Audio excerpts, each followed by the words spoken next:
Hi everyone, you just read the article over 100 countries back plastic treaty caps. Now we're not talking about caps and bottle caps as I first assumed it might be. We're actually talking about the cap as in the limit to how much plastic production there is all over the world. So in Busan there is going to be the 5th and final UN Intergovernmental Negotiating Committee in order to decide what they're going to do with all this plastic waste that is causing quite a lot of crisis in many different countries, and even if it affects in one part of the world, it's affecting all parts of the world. So they all have to come together and decide what they're going to do with this crisis.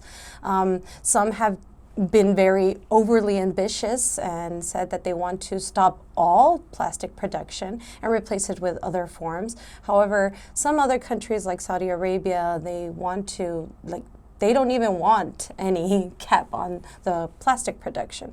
So because of these two paths, they're very concerned of the outcome of the meeting. They don't want it to be extended for longer, and they don't want any fights to start up because of this face-off between the countries that believe that we should just immediately end all plastic production, or the ones that maybe they decide that we can reduce our plastic production over time, and then when they decide how much time do you need? You need 5 years, 10 years, 20 years.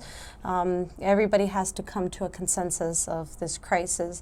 As one of the UN members put it, we cannot recycle our way out of this crisis. And like how we talked about it before, it is something that if we are partaking in, where we use a lot of plastic items, whether it be in our food or and even just like stationery that we buy, anything that we're using, it usually contains some plastic item. And if it's just us and then our neighbors, then the people in the city and in the country and all across the world, it's something that we all have to come together and decide how we're going to move forward to end the crisis that's happening. Hopefully they don't run down the clock and postpone it for later, and then the problem gets worse and worse. So why do you think some countries do not want to cap plastic production? I think many countries probably have a huge plastic production and manufacturing side to their GDP, I guess. A lot of places will have factories that make a lot of plastic and will contribute a lot to their exports to other countries. So I can imagine that a lot of people, or a lot of countries I should say, don't want to risk that part of their income. And also I think changing to something that isn't plastic will be a very timely and very costly thing to do in the future. So maybe they just don't want to change their industries. How about you? Right, exactly like how you said, that it might be very costly, and there are many countries that do not have the money to put into something that they might not see as such a big problem. There might be more concerning issues that they would like to address first, or funnel their money into, instead of finding alternatives to plastic that could be way more costly and something that they're not capable of addressing at the moment. So it makes sense that they might want to put a stop to it and say, like, hey, we don't need any of these limitations to how much we can produce.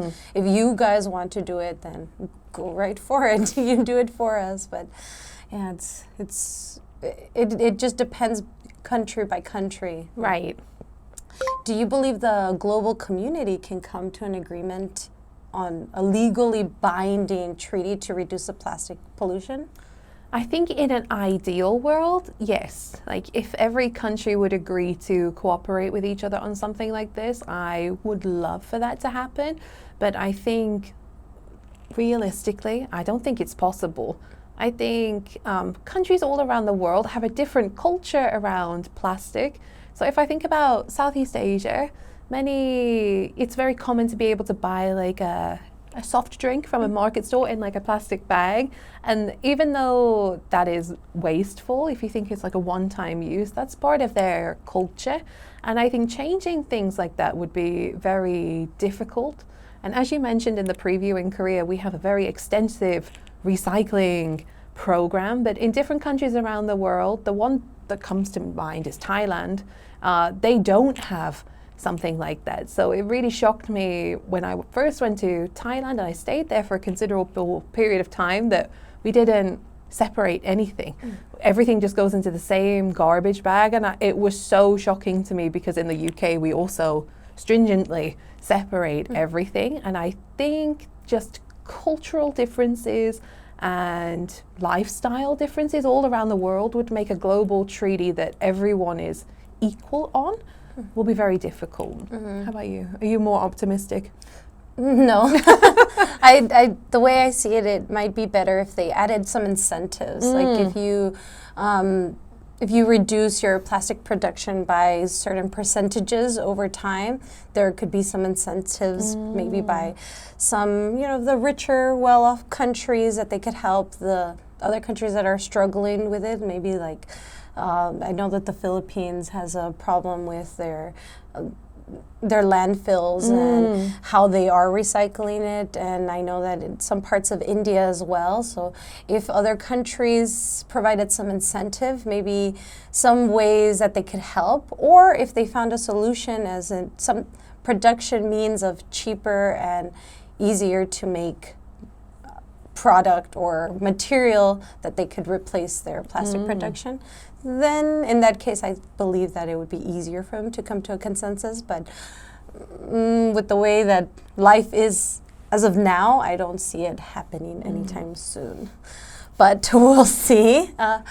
Well, we hope you enjoyed learning about this, and hope you have your own opinions about this, and make sure that you recycle your plastics and use the vocabulary that you learned in this article. And we'll see you in the next one. Bye.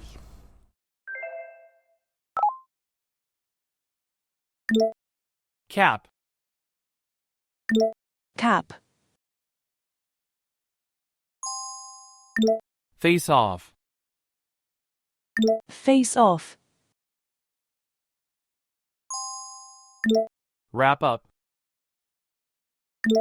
Wrap up. Plenary. Plenary. Procedural. Procedural.